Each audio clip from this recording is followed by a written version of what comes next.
Hai good friend, hai ya.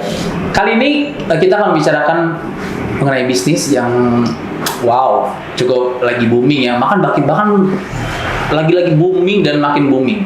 Dan saya bersama narasumber saya yang tidak asing lagi di lingkungan Pangan Sari tentunya, yaitu seorang yang kece berat. Ini udah lagi deh, mau satu bos yang benar-benar tidak usah dilakukan lagi kekeceannya. Alah. Oke.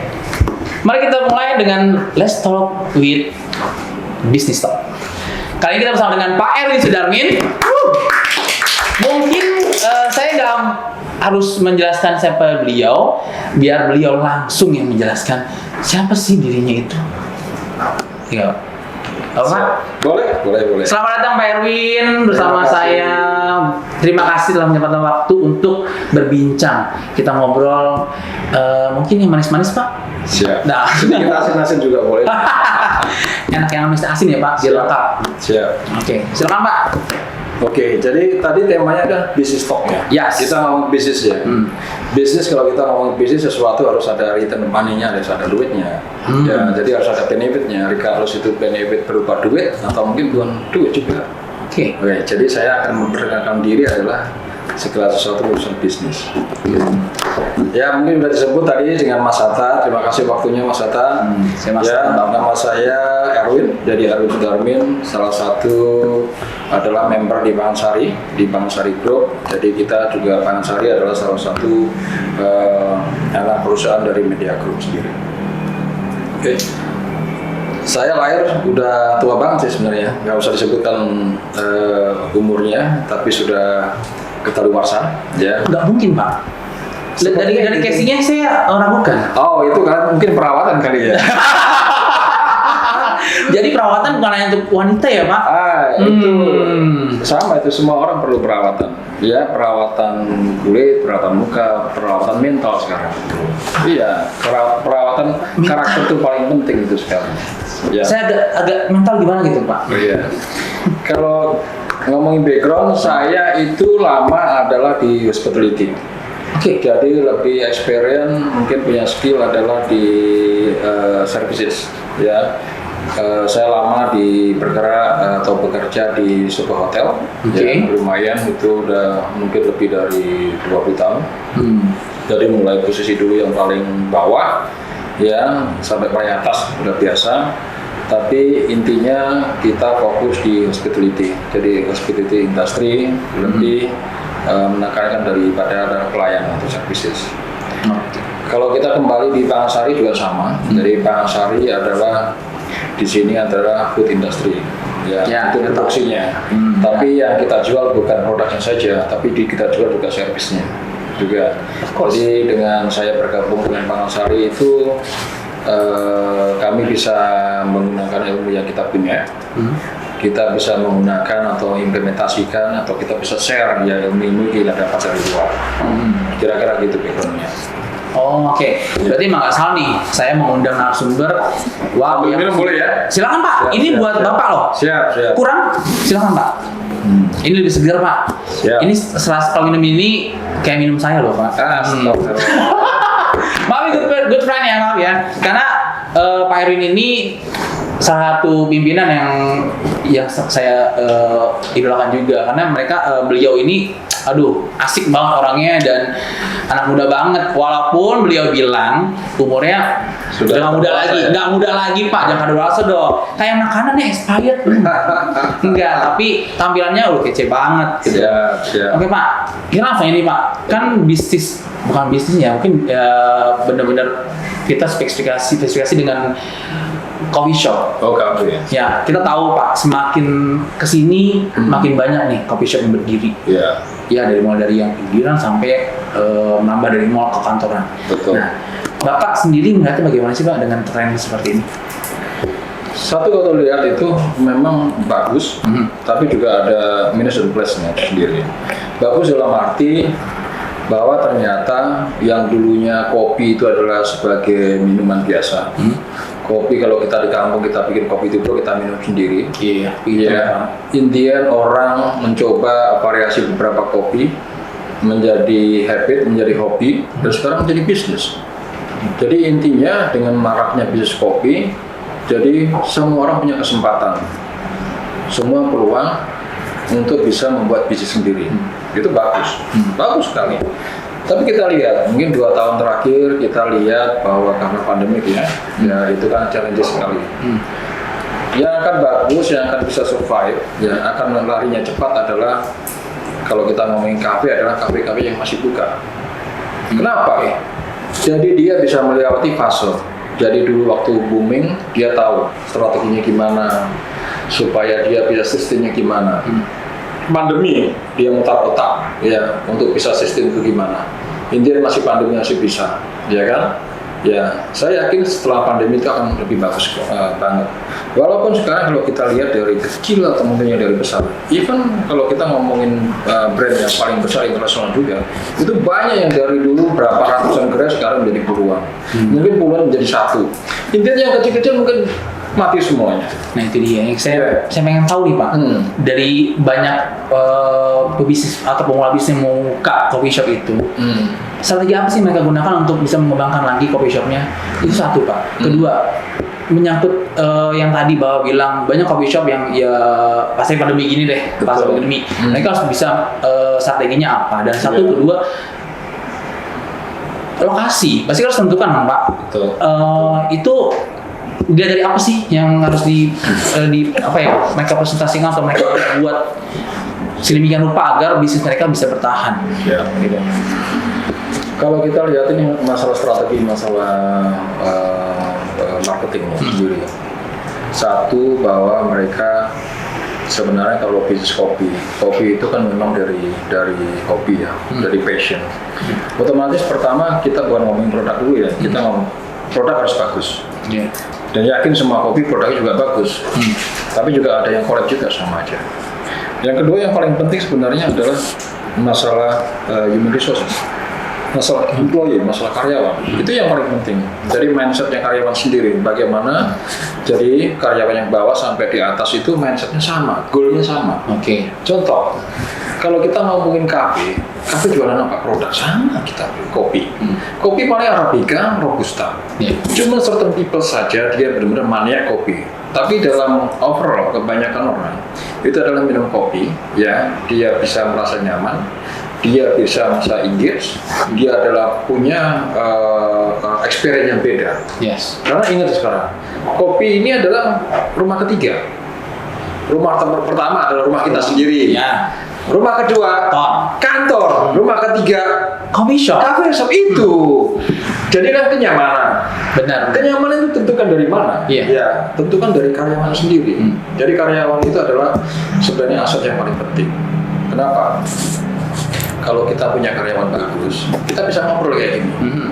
Saya datang, tahu Pak Hatta, nggak usah ngomong mau minum apa udah tahu.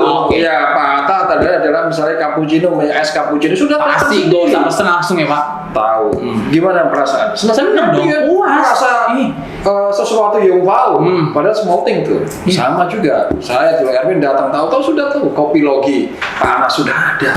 Berarti kita merasa bahwa secara human being bahwa merasa penting. Itu. Jadi karyawan. Kenapa karyawan itu penting?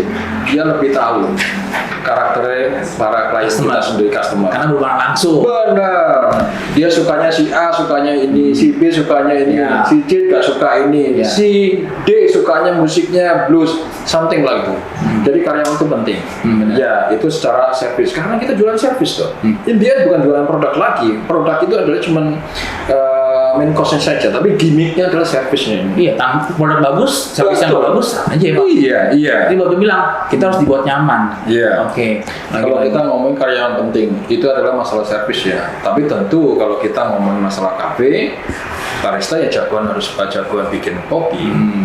Harus tahu ya. Di samping itu karyawan yang bagus itu apa? Karyawan yang kalau sekarang kita lihatin yang di medsos itu apa? Harus kreatif. Orang sekarang kalau mau sukses itu cuma dua. Satu itu harus kreatif. Yang kedua itu harus semangat eagerness. Bahwa saya mampu, saya bisa. Gitu. Kreatif kalau kita apa sih kreatif? Create, jadi sesuatu yang kreatif, sesuatu menciptakan sesuatu. Regardless produknya harus bagus, Jadi harus kita harus create sesuatu ambience bisa menyenangkan, bisa ngobrol. Kayak gitu, men. Jadi nggak ada batasnya Pak. Itu pelayanan utama, produk itu ya oke main cost-nya. Cuma pelayanan tanpa pelayanan yang baik, good friend ingat. Apapun di sekalian, kalau misalnya pelayanan ini dia bagus ya mungkin customer akan lari. Benar. Meskipun produknya enak ya Pak, bagus gitu. Contoh sebenarnya kalau kita biasa kan mainan mobil gitu ya, soal mobil ini beli apa, pastilah kita beli brand yang sesuai dengan kita. Tapi yang kita tanyain apa? After service-nya gimana? Setuju. Itu saja after service. Sama setelah kita dikasih kopi, after service-nya gimana? Setuju banget. Atau biarin seperti patung? What happened there? Kejadian saya pribadi nih Pak, mungkin saya akan sharing juga. Kayak tadi Pak bilang mobil, saya bengkel nih Pak. Mekanik yang sudah saya percaya, saya suka nih. Karena oke bengkel itu bagus, mekanik bagus, saya pasti ke situ terus. Karena mengejar bengkel sudah tidak tanya lagi ke kualitasnya, tapi mekaniknya oke. Ketika mekanik pindah ke bengkel lain, what happened? Kamu ikut kan? saya ikut mekanik. Karena secara psikologi trust itu. Karena karena mungkin bengkel atau coffee shop yang saat kita ngomong ini sama kualitasnya, dengan barista atau pelayanan yang bagus, kita akan ikut yang setuju sekali. Setuju sih Pak. Jadi kalau kita, kita sedikit kita pecah ya, kita lebih detail ya. Apa sih karyawan yang paling penting, karyawan bagus itu gimana? Ya, otomatis dia expert. Ya. Saya baca suatu artikel sekarang itu, sekarang kan banyak itu Crazy Rich kan, Tanjung Priok, mungkin Ciracas, ya mungkin Surabaya, bukan Indonesia lagi. Anak muda selalu melihat itu ngamatin. Kenapa orang itu bisa cepat sukses? Kita ngomongin bisnis ya. Iya. Ternyata kalau kita lihat adalah kata kuncinya cuma dua tadi, kreatif sama dia di eagerness, passion, semangat terus. Ya. Kalau kita lihat sekarang misalnya privilege, emang privilege memang ada, tapi itu adalah kiri itu. Iya, itu mungkin adalah permulaan saja. Jadi karyawan yang bagus kalau aku lihat itu, otomatis tadi Pak Atta sudah ngomong masalah yang paling penting adalah attitude mentality, itu yang paling penting. Ya, kenapa? Kalau orang itu attitude-nya bagus, dia tuh mau belajar. Dan kalau mau belajar, otomatis dia akan sukses. Dan secara kita misalnya mempunyai karyawan yang bagus, orang-orang yang bagus, kita merasa nyaman dan kita percaya, trust itu tidak bisa dibenar. Ya, jadi masalah attitude bukan masalah skill. Masalah skill itu kita bisa training. Makanya di sini ya kita di analog ini adalah training itu periodik. Karena kita yakin bahwa kita akhirnya itu adalah attitude-nya sendiri, bukan masalah apanya itu ya, bukan masalah itu ijazahnya dia harus lulusan ini tidak. Saya baca artikel itu ternyata di Indonesia itu ada sekitar 87% dia merasa adalah salah mengambil jurusan. Contohnya gitu. Sekarang Pak Atta lulusan apa ya? Kebetulan saya jurus nih Pak, saya ekonomi Bang. Oh ekonomi tapi di finance kan? Iya. Ya harusnya memang harus di marketingnya atau di finance yang kuat. Sebenarnya kalau ibu saya finance nih Pak, bukan yang pada sana. Cuma pernah saya bekerja, menyimak nih Pak. Sebelum di sini saya bekerja sebagai marketing dan promosi. Siap. Jadi pas sebenarnya di ekonomi. Mungkin kita tanya, coba Pak Atta tanya, good friend, lulusan apa itu coba? Iya. Emi lulusan apa ya?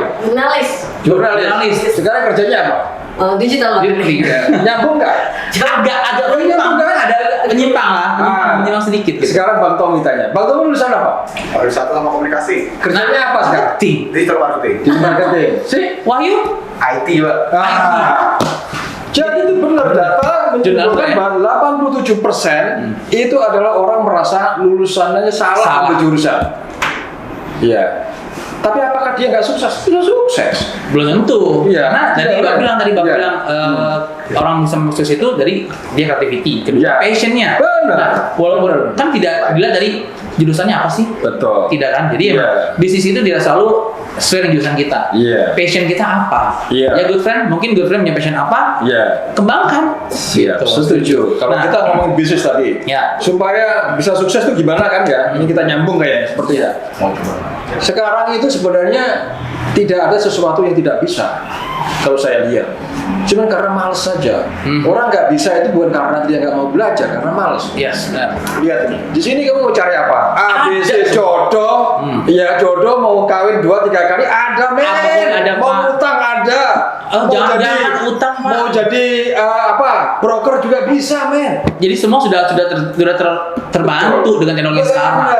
Jadi Tidak ada alasan sebenarnya, Pak. Tidak, karena tidak punya duit, tidak bisa sekolah, tidak bisa belajar, karena dia males. Benar, setuju. Anak SD, anak SMP aja jebol. Database siapa bisa, men. Belajar main. Dari adalah Google. Mungkin Pak Atta juga gitu.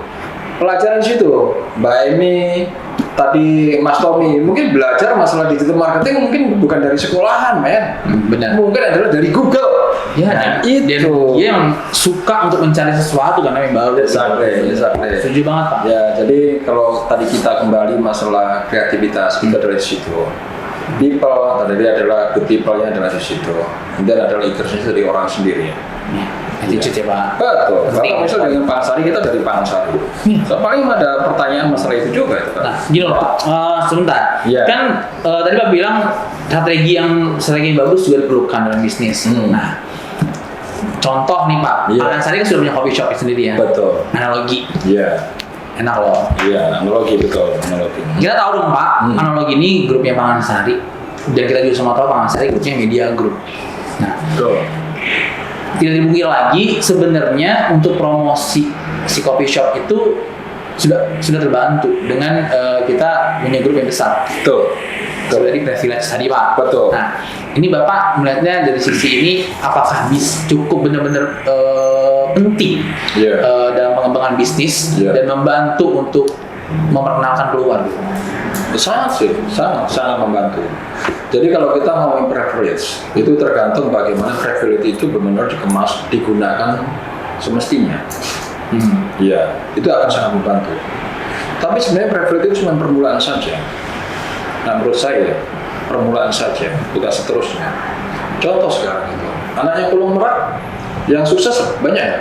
Banyak juga. Yang gagal banyak nggak? Hanya Yang sukses kenapa ya? Ada deh. Yang sukses kenapa? Karena privilege dari orang tuanya, Iya. privilege dari nenek moyangnya, privilege dari temannya dipakai sesuai dengan harapannya. Makanya jadi. ya. Jadi kan permulaan saja. Intinya kembali dari kita sendiri. Benar nggak? Dari eagerness kita, kemauan kita. Kita kreatif nggak? Sama ini.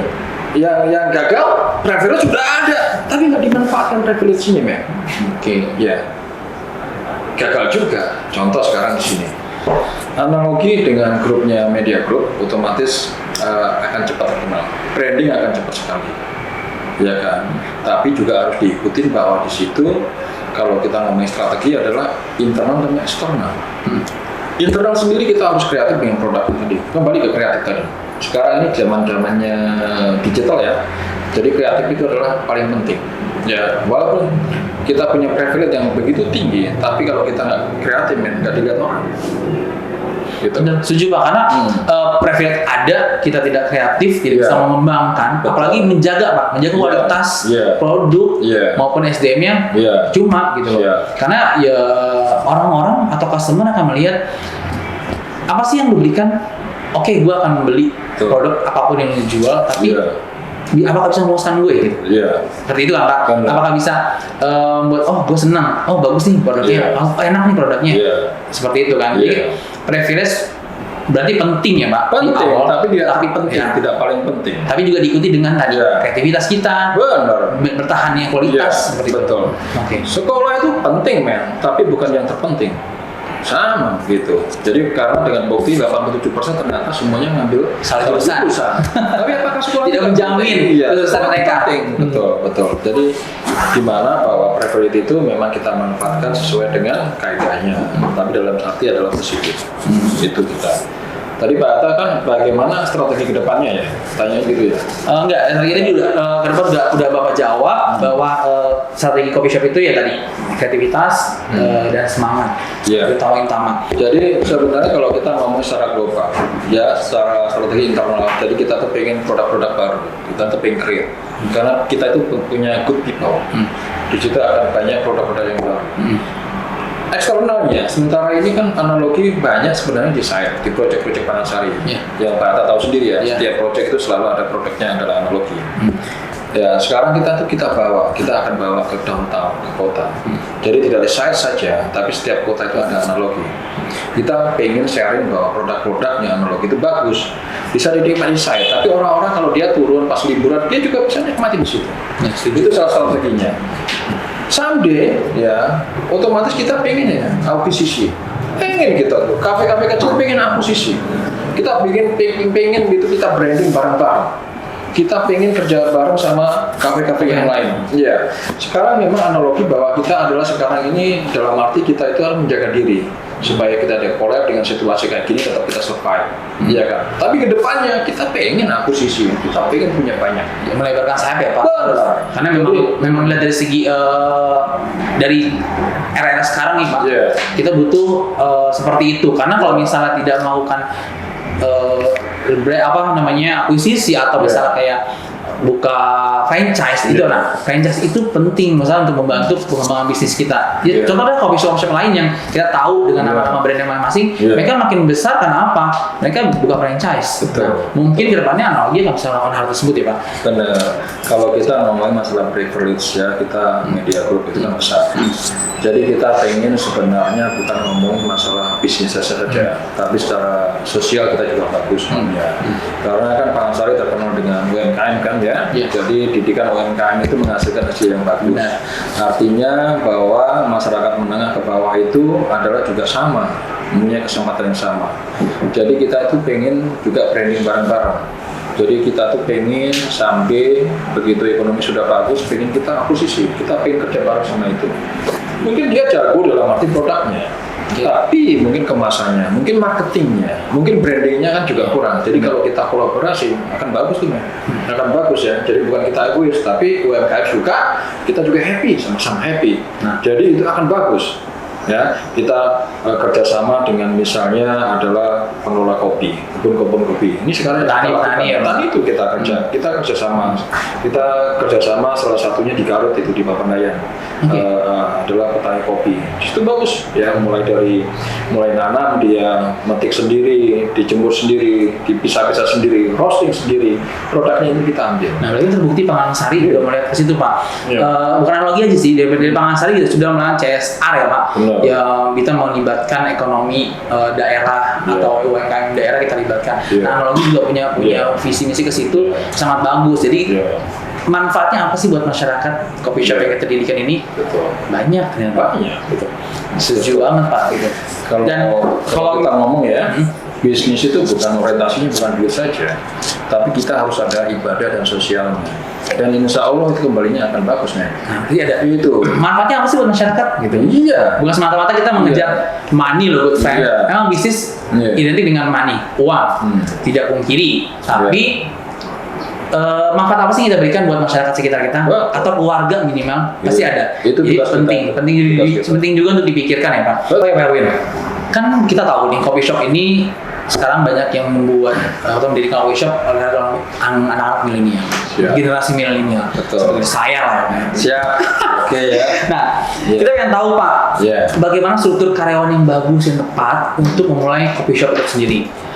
Kemudian kualitas apa saja yang harus dimiliki oleh staf buat memulai bagi pebisnis coffee shop ini Pak? Oke. Jadi penekanannya adalah masalah karyawan ya, human resources. Kalau kita memang salah satu key factor untuk sukses adalah karyawan. Karyawan yang bagus itu gimana? Jadi kita kembali tadi kita ngomong. Jadi kalau kita interview, jangan lihat itu adalah ijazah lulusan dari mana. Ya. Jadi kalau kami pribadi di analogi, jadi kita itu kalau hire people, itu kita hire attitude. Kita tuh hire attitude, kita hire knowledge. Bukan utamanya. Iya. Jadi kita lihat secara attitude-nya. Jadi kita bukan hire anak ini expert di bidang ini, expert di bidang ini. Itu urusan kedua. Anak ini lulusan luar negeri, hotel Swiss Association, whatever. Itu beda. Tapi attitude-nya dulu ya. Kalau kita di sini, ini adalah kita hire attitude. Buat attitude-nya sesuai kriteria yang kita punya, knowledge itu bisa. Knowledge itu bisa kita pelajari. Sambil berjalan ya Pak? Sambil berjalan. Ingat tadi, 87% salah jurusan. Berarti kan semua orang itu bisa. Kalau mau belajar. Dan belajar itu tidak susah. Training bisa lihat dari Google. Asal dia mau. Exactly. Intinya kalau kita tuh karyanya kayak apa?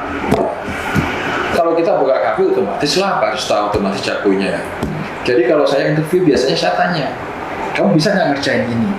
Bukan saya lihat CV-nya, CV saya tutup, lupa saya. Dia lulusan mana. Okay. Saya tanya, tapi sepintas kan kita baca. Tapi inden waktu interview, kamu bisa nggak ngerjain ini? Kamu bisa nggak bikin kopi yang kayak gini? Bisa Pak. Nah itu Langsung ya Pak? langsung. Iya. Ya bener sih Pak, ya setuju sih. Tapi karena ini tadi jujur ya sudah, Iya. itu udah lolos ya. Yang keduanya gitu, pengennya apa? Pengen jadi broker, kamu bisa nggak trading? Bisa. Kayak gitu men. Jadi nggak sulit, tapi dirubah mindsetnya. Karena kita dulu kalau zamannya saya, zamannya orang tua harus sekolah. Karena ternyata dulu mungkin orang sukses itu karena lulusan sekolah itu yang bagus. Ya apalagi lulusan universitas yang bagus. Itu privilege men. Nah ternyata gitu. Sekarang beda. Jadi kita harus menyesuaikan diri kalau kita ngomongin masalah people-nya. Kayak saya misalnya masuk ke generasi sekarang misalnya milenial, mungkin saya sendiri belum bisa kaku, tapi saya harus menyesuaikan diri. Tapi saya pengen masuk ke situ. Caranya gimana? Ya saya harus punya partner yang masih muda-muda men. Jadi apa yang saya pikirkan, saya transfer ke sini, kita share knowledge, mereka yang jalanin. Jadi sama kompak juga, jadi satu. Oke. Jadi tidak ada yang tidak. Jadi good friend. Sekolah itu penting, ijazah itu untuk data itu penting. Tapi kalau misalnya memang pas saat kita membuat bisnis ini untuk memulai ya, kita merekrut karyawan kita yang harus pertama dia suka dengan bisnis kita, suka dengan bisnis yang kita jalankan dan dia bisa untuk menjalankan itu. Itu pasti mendukung untuk kemajuan bisnis. Gitu. Setuju ya Pak? Ya, tadi adalah attitude ya, yang paling penting ya. Karena bisnis ini adalah pelayanan yang diutamakan. Benar. Jadi kalau misalnya pun dia jasa bagus ya Pak, kalau itu nggak jelek, ya sudah gitu. Jadi untuk good friend yang mau buka usaha kopi ya perhatikan hal itu saat mereka teman-teman menjadi tim kita nanti gitu. Siap. Setuju Pak. Betul. Nah, Betul. sekarang ini Pak, kan pasti saat mereka itu banyak kesulitan-kesulitan yang dihadapi. Bapak tadi kan hanya Bapak menceritakan saat merekrut langsung menanyakan, kalian bisa gak seperti ini langsung saya bikin ini itu bisa.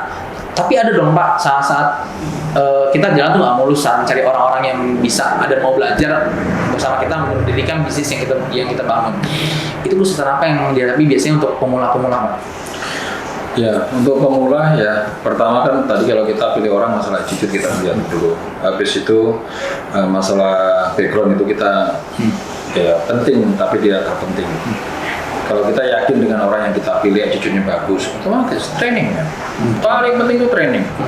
Kenapa training? Training itu bisa masuk di situ karena namanya orientasi. Orientasi itu apa sih? Satu, orientasi kita harus mengenal dulu, mengenal lingkungan kerja dulu.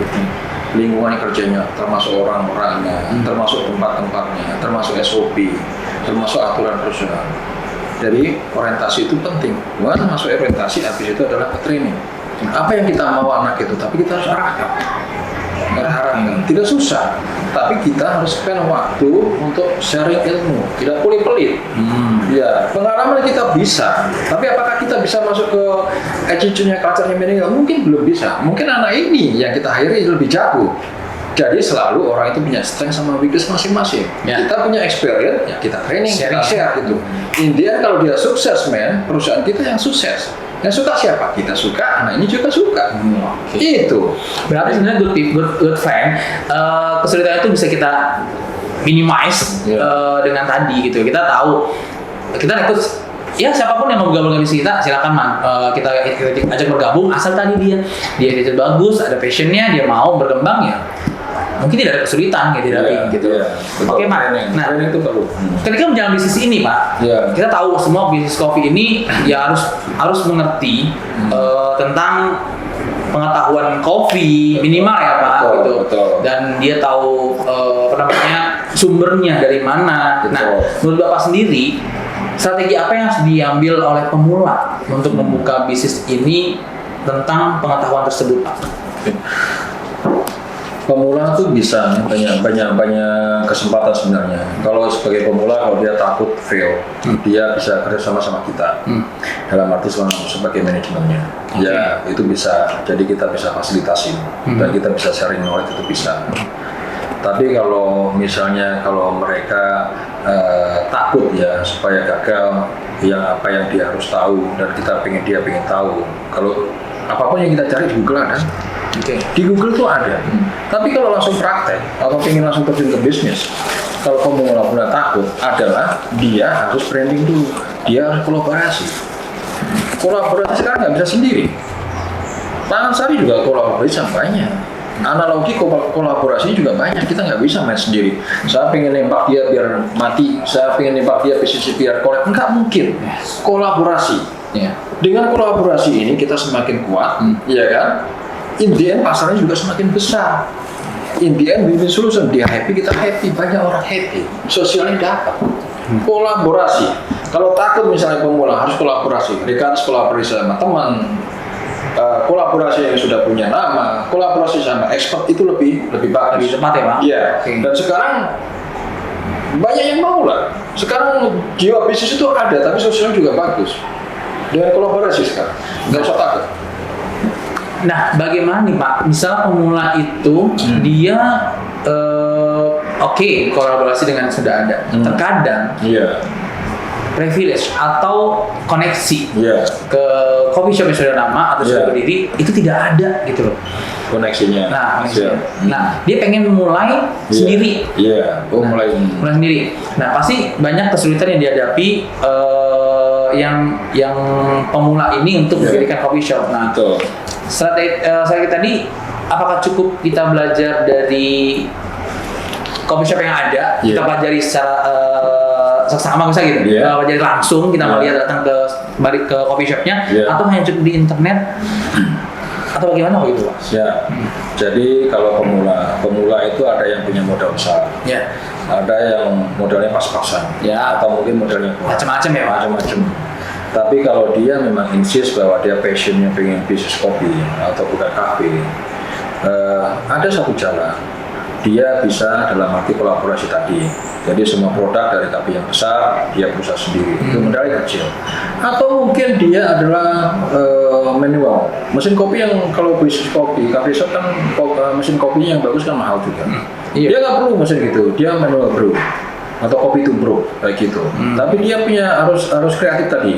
Jadi dia gerai kecil sendiri, ya karena dia pengen mandiri, pengen mulai sendiri dan dia merasa passion di situ nggak apa-apa. Tadi mulai yang kecil dulu, ya bisa pakai manual brew, dia bisa jualan kopi to brew, atau mungkin dia reseller, dia bisa ngambil dari analogi dia yang jual bisa, gitu. Good idea. Otomatis tetap akan juga dimonitor. Kalau ngambil dari analogi, produk yang sudah jadi dia mau jual, otomatis kan dia punya profit, sharing tetap dapat, tapi resiko feel-nya itu akan lebih kecil. Kenapa? Karena kita selalu akan juga memanage, kita akan membantu kolaborasi. Kalau itu modalnya pas-pasan. Yang lainnya juga, kalau modalnya kecil nggak usah gengsi-gengsian adalah harus mesin yang besar, harus keren. No, manual brew mulai dari situ, macam-macam kopi yang pakai ini misalnya hot and cold, ya, itu saja cukup ya. Jadi kalau bisnis nggak usah mikir gengsi ya Pak, karena emang mulailah bisnis dengan kita mulai ngomong kita sekian sebesar ini, mulailah gitu. Jangan takut ya Pak, jadi bisnis jangan takut, berani saja. Dan kalau udah modal besar beda lagi, mungkin kalau punya modal besar good fine, mungkin bisa franchise tadi ya Pak. Tapi kembali tadi ya market yang kita tuju juga ya. Kalau kita lihat sekarang, kalau di sosial media itu kalau ada kafe shop baru, intronya bagus, kita bisa selfie, ya foto-foto di medsos bagus, dia akan datang. Itu kan marketing di situ. Benar. Tapi kalau kita kecil kan punya market beda juga. Tidak harus mengeluarkan uang banyak. Apakah bahwa dia adalah punya passion, dia membuka kopi kecil karena passionnya bagus, servisnya bagus, kualitinya bagus. Ini long life-nya, ini akan sustainable-nya akan kuat nih. Daripada kita buka kafe shop bagus itu semuanya, tapi produknya nggak benar. Cuma untuk foto-foto saja. Pilih yang mana? Jadi tergantung dari kita ya. Riset itu paling penting memang. Jadi kalau kita buka bisnis, saya target market di sini. Saya buka ini target market di sini, tapi riset itu penting. Jadi tadi kalau Pak Atta, bagaimana pemula, mereka modalnya terbatas, koneksi tidak ada. Kalau mau kolaborasi bagus. Kalau misalnya mau insist sendiri, tadi ada yang mulai dari kecil, dan itu tidak mahal. Ratusan ribu modal mesin itu bisa, manual brew itu bisa. Tapi cari kopi yang ke petani yang lebih murah, keren. Dan itu bisa belajar langsung, dan saya yakin sustainnya akan bagus. Setuju. Oke, Kira-kira good friend. Jadi kita melihatnya satu mungkin riset dulu dan kedua kalian beranilah mulai, nggak usah takut. Iya. Karena pangsa pasar untuk masing-masing bisnis itu sudah ada ya Pak. Betul. Jelas gitu. Jadi nggak usah khawatir, nggak usah takut fail atau apa. Bisnis itu gagal itu biasa. Kita belajar dari situ, ya Pak. Iya. Nah, sekarang gini Pak, bisnis sudah berjalan. Kita banyak tahu nih coffee shop sudah jadi di mana-mana. Tapi kita kebiasaan customer kan macam-macam nih Pak. Iya. Ada yang hanya ada yang minum beli produk kita terus duduk lama, ada yang Yeah. hanya duduk doang, Yeah. tempat Instagramable, Yes. gitu kan, untuk ada status apalah Yeah. itu. Yeah. Nah, ini bagaimana nih Pak pandangan Bapak mengenai hal ini gitu loh? Kalau banyak customer yang aneka ragam ya Pak. Oh iya, memang banyak-banyak kalau kita lihat sekarang bahwa teman-teman dia good friend itu banyak juga ke kafe karena pengen selfie saja. Ya. Karena dia pengen medsosnya jalan. Dengan medsos mungkin dia juga bisa dapat duit juga ada. Bisa. Iya. Sudah Iya, pasti. Iya. Mau tidak mau kita harus menyesuaikan juga. Mau tidak mau kita harus menyesuaikan karena ini eranya di situ. Jadi yang kita tuju marketnya di mana? Kalau anak muda kebanyakan majority ada di situ. Mau tidak mau kita menyesuaikan. Makanya bikin adalah banyak di situ mungkin modal untuk interiornya, untuk desainnya. Daripada dia fokus adalah di interior dan di samping dia produknya sendiri. Oke. Iya. Mungkin di situ juga disesuaikan. Jadi juga harga-harga mungkin lebih mahal. Mungkin gelas-gelasnya lebih fancy. Tapi kita tidak bisa menghindar, kita harus mengikuti. Ya, kita harus menyesuaikan diri. Ada, tapi yakin lah dari sekian itu cuma beli minum saja untuk selfie, tapi saya yakin masih ada juga kalau produknya bagus, selfie-nya bagus, ada yang dibawa keluarga, mungkin berdua atau mungkin sama teman-teman makan juga banyak. Ya, Banyak Pak. ya. Bagusnya kenapa kalau ini untuk selfie sebenarnya? Ada itu bagusnya, men. Itu biaya marketing kita kita marketing itu udah diwakilin banyak orang. Bayangin saja, kita waktu berdua. Kalau kita yang nyebarkan saya sendiri cuma berapa people yang follower kita. Pak Hatta ribuan people. Dari Pak Hatta nyebar itu jadi nyebar sama. Sudah. Nah itu untungnya di situ. Jadi semakin cepat terkenal. Tapi kalau jelek sekali ya semakin talinya juga cepat juga. Semua ada plus dan minus. Nah, berarti emang selain melatihkan produk, Iya. tempat juga penting. Penting. Kita juga harus ya memikirkan hal yang lain gitu Pak. Karena Iya. emang jangan sampai customer juga hanya wah tempatnya bagus, tapi produk kita juga nggak bagus kan sama aja Pak. Iya. Kan nggak bertahan gitu kan. Ya, Nah, otomatis ya produk itu bagus. Jadi ada certain people yang cuman dia foto di medsos nggak apa-apa. Dia adalah untuk marketing kita. Nah, akan marketing itu semakin terkenal. Tapi banyak orang yang akan datang ternyata produknya bagus, ya duduk main di situ. Gitu. Oke. Kira-kira gitu. Kalau saya pribadi melihat kalau kita riset, kita amatin adalah kayak gitu. Oke, friend, terima kasih telah mendengarkan pembicaraan hari ini. Jadi untuk kalian yang mau buka bisnis baru, tidak usah takut, tidak usah ragu, lakukan langsung. Punya ide apa, jalankan. Karena bisnis jika dijalankan dengan passion kalian, kesukaan kalian, dan kalian juga semangat menjalaninya, pasti bisnis kalian akan maju. Jadi nggak usah takut gagal, karena kegagalan itu akan menjadi ilmu atau pelajaran dan pengalaman yang kita bisa dapat untuk mengembangkan bisnis kita nanti. So, tetap semangat, tetap berkarya, selalu kreatif. Terima kasih. Oke, Melvin, terima kasih waktunya.